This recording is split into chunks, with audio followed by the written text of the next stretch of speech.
Carta 2. Anúncio do fim da dispensação da graça de Deus. Ele vem.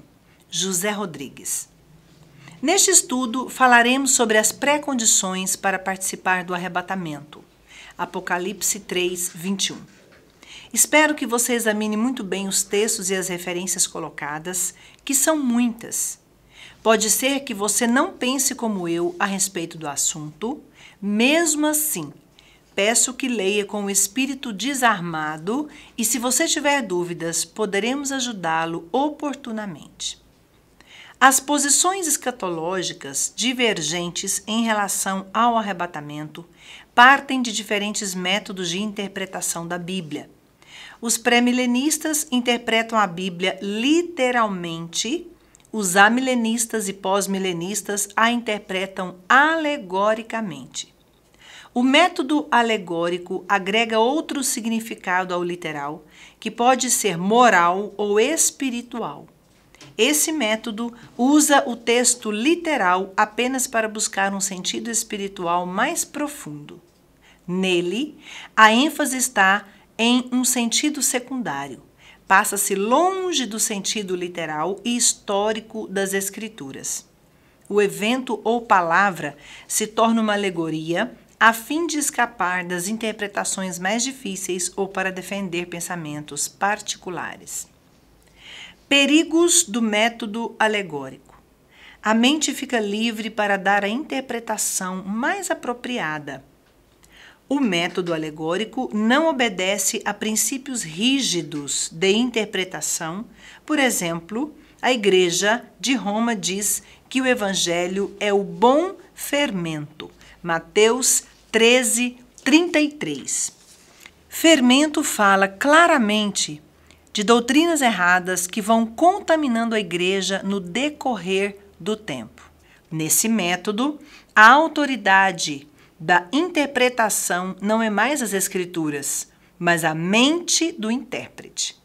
Não há como provar as conclusões do intérprete. A interpretação alegórica começou quando os sacerdotes judeus tentaram harmonizar os ensinos de Sócrates e Platão com os ensinos do judaísmo, cerca de 300 anos antes de Cristo. Santo Agostinho, no IV século, ensinava que a interpretação deveria ser mística e que somente a Igreja Católica deveria interpretar as Escrituras. O atual Papa Francisco disse que só ele pode interpretar a Bíblia.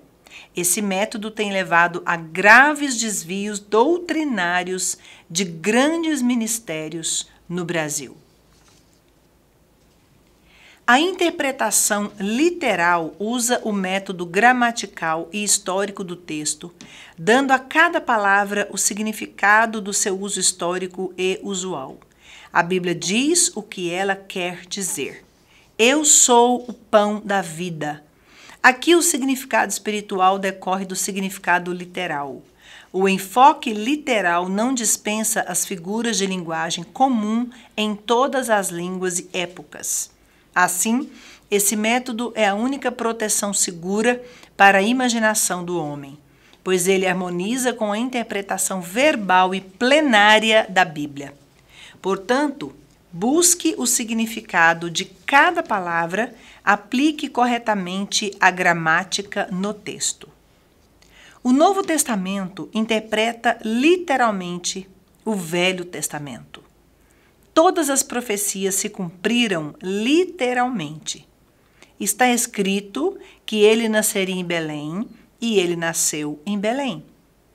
O método literal agrega história, gramática, etimologia, geografia e arqueologia como recursos na interpretação.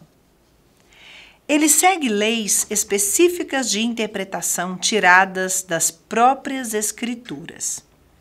A interpretação literal pode ser provada, pois obedece às leis espirituais imutáveis. O espírito do intérprete, isto é, como devemos encarar a interpretação da Bíblia, está no Salmos 119, compilado por Esdras. Depois dessas rápidas considerações, mostrando a importância da interpretação do método literal e os grandes perigos de se aplicar o método alegórico, passo a mostrar os fundamentos bíblicos sobre o arrebatamento e como um crente pode alcançá-lo, visto que nem todos os cristãos o alcançarão. Examine com cuidado Lucas 12, de 35 a 36.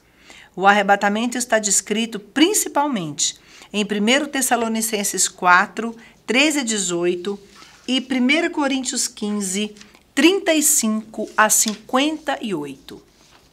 O propósito desta carta não é entrar em detalhes da definição do que seja o arrebatamento, mas sim ensinar sobre as pré-condições para que um cristão seja arrebatado.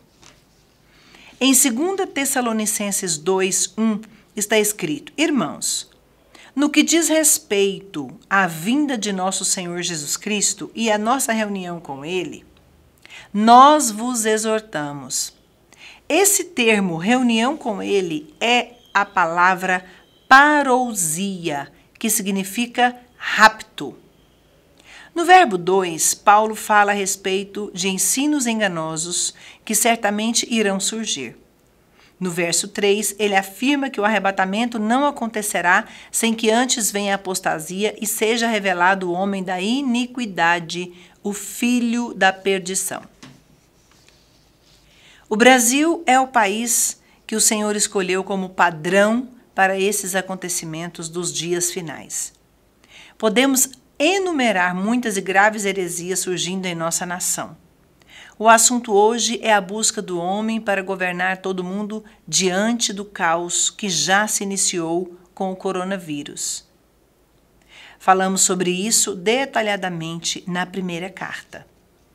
Façamos um comentário rápido a respeito do versículo 6, onde Paulo coloca uma interessante expressão: sabeis que o detém para que ele seja revelado somente em ocasião própria. No verso 7, ele afirma: com efeito, o mistério da iniquidade já opera e aguarda somente que seja afastado aquele que agora o detém. Veja que Paulo fala sobre arrebatamento e a única coisa que pode deter na terra a manifestação do anticristo é a igreja que será arrebatada. Veja que o verso 3 mostra que esse homem da iniquidade precisa ser revelado antes do arrebatamento. Essa revelação só poderá ser feita pelos profetas da igreja de hoje, que apontarão logo antes do arrebatamento aquele que de fato é o anticristo, já que muitos falsos anticristos estão surgindo. É muito importante chamar a atenção da igreja para 2 Tessalonicenses 2:11. Aqui o Senhor fala que por causa de doutrinas erradas, isto é, apostasias que têm surgido e que crescem no Brasil, é por esse motivo, pois, que Deus lhes manda a operação do erro para darem crédito à mentira. Hoje, pastores famosos no Brasil, de fato homens de Deus, têm caminhado no grave erro da interpretação alegórica para justificarem seus próprios pensamentos. Não sou juiz desses pastores, mas quero lhes dizer uma coisa só. O quanto eles estão investindo nos confins da terra? Em Atos 1:8, na última palavra que ele deu aos discípulos, a última frase que ele usa é essa: confins da terra. Essa é a fronteira final do evangelismo das nações. E hoje, a igreja brasileira investe quase nada nos lugares onde Jesus nunca foi pregado. Penso que não foi por acaso que o Senhor escolheu essa frase para ficar ecoando no coração da igreja em todo o tempo. Tudo começa com um profundo tratamento do caráter, arrependimento e confissão. Não importa a que povo ou nação você pertença. Se você é cristão, essa palavra é para você também. É tempo de um profundo arrependimento, confissão, tratamento do caráter. buscar a Deus e se preparar para o arrebatamento, porque do contrário, se você não alcançar vidas para Deus nos confins da terra, não tem como você ser arrebatado e ficará então sob o poder do governo do anticristo. Estude muito, entenda perfeitamente o que é o Evangelho eterno e o propósito dele. Suas dúvidas poderão ser esclarecidas por nós através do site arrependimentonacional.com.br. A operação do erro não está ocorrendo, descrita em 2 Tessalonicenses 2,11. Tira a visão dos pastores dos povos não alcançados e levando-os a investirem de modo errado em tijolos e muitos outros investimentos que enfraquecem a igreja em todos os sentidos, principalmente nas suas finanças. Estudando a palavra tijolo, encontrei-a 5 vezes no Velho Testamento. Em nenhuma delas o tijolo é coisa boa. A última vez que o Velho Testamento fala de tijolo, em Isaías 65, de 1 a 3, fazendo referência a um altar para demônios. No Novo Testamento, não encontrei a palavra tijolo nenhuma vez.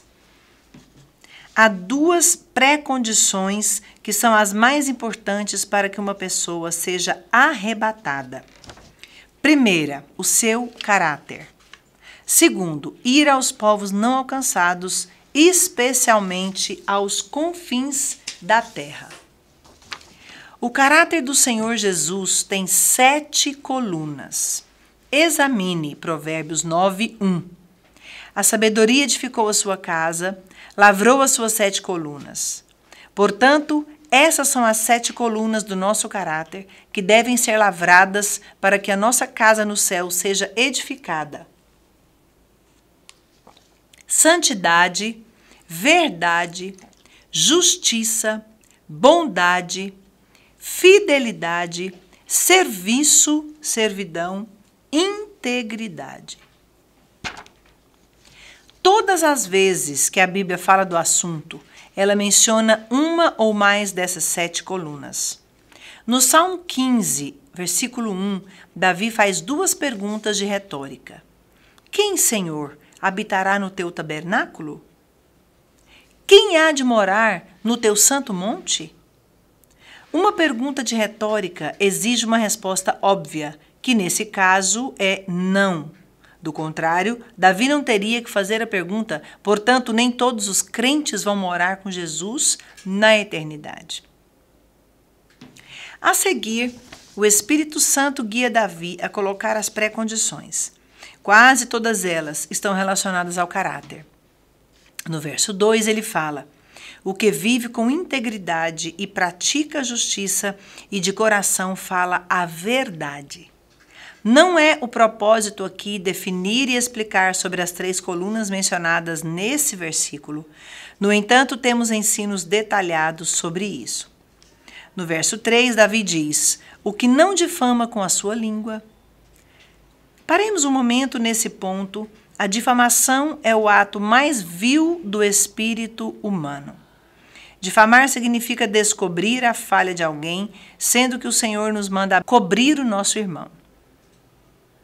Tende amor intenso uns para com os outros, porque o amor cobre multidão de pecados. Se você já falou mal de alguém, precisa se arrepender agora, caso queira ser arrebatado. Ainda no verso 3, Davi fala: não faz mal ao próximo, nem lança injúria contra o seu vizinho. O texto fala por si mesmo. A perfeição do caráter em nenhum texto bíblico é relativizada. Deus só considera para ser arrebatado se você cumprir o que a palavra dele diz. Verso 4. O que a seus olhos têm por desprezível ao réprobo? Isto é, aquelas pessoas que entraram voluntariamente em graves maldições. Há pessoas que, e isso é raro, o próprio Espírito Santo se afasta delas. Homens que são intrinsecamente maus, os quais a Bíblia chama de filhos de Belial. O versículo 4 se refere à honra. Eu devo honrar aqueles que temem ao Senhor. A Bíblia fala muito sobre honra e não posso entrar em detalhes aqui por causa da limitação do espaço, mas se eu quero realmente ser arrebatado, eu preciso aprender sobre honra. Ainda no verso 4, Davi fala que jura com dano próprio e não se retrata. O juramento na Bíblia é raro e eu já fiz juramento em toda a minha vida 2 ou 3 vezes. Jurar com dano próprio significa que você poderá ter ao jurar um grande prejuízo financeiro ou mesmo a perda de sua vida. Não se faz um juramento levianamente. Na Bíblia, Deus jurou poucas vezes. A retratação de um juramento pode levar você a perder a salvação. Verso 5. Que não empresta o seu dinheiro com usura. A Bíblia manda nunca tomar emprestado, mas sempre ter para emprestar. A avareza é condenada na Bíblia de capa a capa. No verso 5, a última coisa é nem aceita suborno contra o inocente. Suborno é propina. A propina é usada para comprar pessoas de caráter duvidoso. Homens de Deus nunca aceitam propina.